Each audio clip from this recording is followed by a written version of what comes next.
इसमें क्या था, आग गर्म क्यों होती है? तो जब रासायनिक किसी ईंधन को जलाते हैं तो कार्बन डाइऑक्साइड और जलवाष्प बनता है। किसी भी आपको चीज़ को, ऑक्सीजन, किसी भी पदार्थ को जलाने पर उसमें क्या बनता है कि कार्बन डाइऑक्साइड और जलवाष्प बनता है। यह एक रासायनिक प्रक्रिया है जिसमें एक नए पदार्थ का निर्माण होता है। यह नया पदार्थ काफ़ी अस्थायी होता है, जिस प्रक्रिया में काफ़ी मात्रा में ऊर्जा निकलती है, जिसका उसमें मान बहुत ज़्यादा होता है, अतः आग गर्म होती है। इसके कारण आपको क्या होते हैं, आग गर्म होती है। उसके बाद यहाँ पे जो अगला दिया गया है कि अगर किसी घर में आग पकड़ती है उसके लिए सबसे पहले आपको क्या करना चाहिए। यहाँ पे चित्र जो 1.4 में दिया है कि आग पर नियंत्रण कैसे पाए, आग पर यानी कि काबू कैसे पाए। तो सबसे पहले हम बता दें, किसी भी फैक्ट्री में, मॉल में या दुकान में या घर में, बिल्डिंग में, अगर आपको सबसे पहले आपको सेफ्टी ज्वलनशील जो होता है एक गैस सिलेंडर की तरह होता है, उसको रखना आपको बहुत ही आवश्यक है। उसी के यहाँ पे आपको समझाया गया कि क्या आपने निकटतम शहर या नगर निगम में फायर ब्रिगेड स्टेशन, क्या आप अपने आग बुझाते हुए देखा है?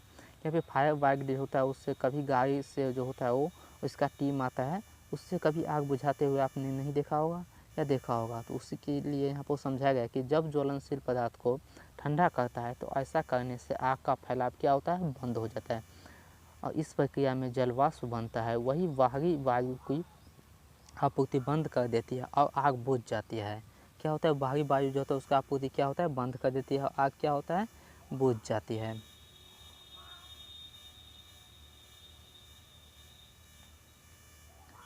चलिए, आग बुझ जाता है, रोकने के इन 3 में से किसी एक काम को करना पड़ता है। तो यहाँ पे चलिए 3 काम बताया गया है, तीनों में से किसी काम को, एक काम को करना होगा आपको रोकने के लिए। तो यहाँ पे आपको क्या काम दिया गया कि दाह्य पदार्थ को हटाना होगा। सबसे पहले वहाँ पे जहाँ पे आग लगता है वो दाह्य पदार्थ को हटाना होगा। दाह्य पदार्थ यहाँ पे पहला वीडियो में मैंने बताया था कि दाह्य पदार्थ क्या होता है, कि चैप्टर के शुरू में कहा था कि ऐसा पदार्थ जिसका जलना संभव हो उसे क्या होता है, दाह्य पदार्थ कहते हैं। सबसे पहले दाह्य पदार्थ को हटाना होगा।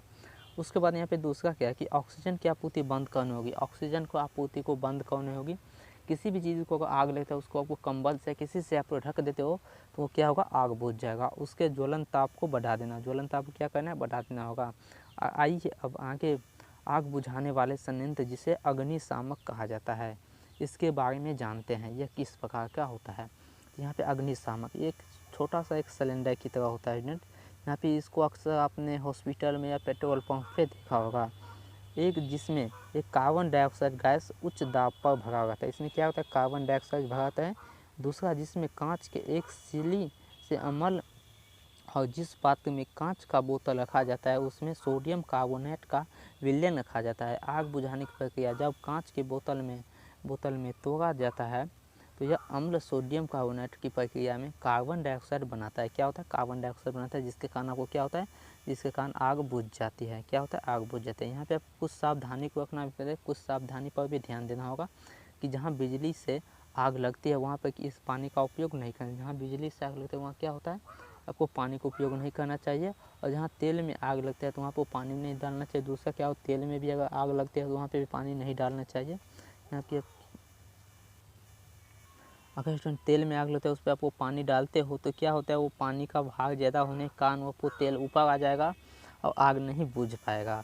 तो चलिए हम आगे आपको दिखाते हैं कि तो अग्निकांड क्यों, यहाँ पे जो अग्निकांड होता है वो क्यों होता है, तो इसके बारे में हम बताते हैं। चित्र आप 1.4 में है कि अग्निकांड क्यों। यहाँ पे कोयले की खानों में कोयले के स्वतः दहन और कई खतरनाक अग्निशामक के बारे में आपने सुना होगा, जिसके हर एक वर्ष बहुत जान माल की क्षति होती है।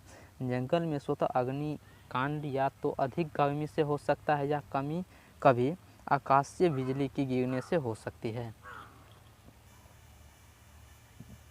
तो स्टूडेंट बता दें आपको कि जंगल में जो आपको आग पड़ता है वो क्या हो सकता है, किससे होता है, कि ज़्यादातर आपको गर्मी बढ़ने से आग पकड़ लेती है या आपको आकाशीय बिजली गिरने के से आपको आग पकड़ लेती है।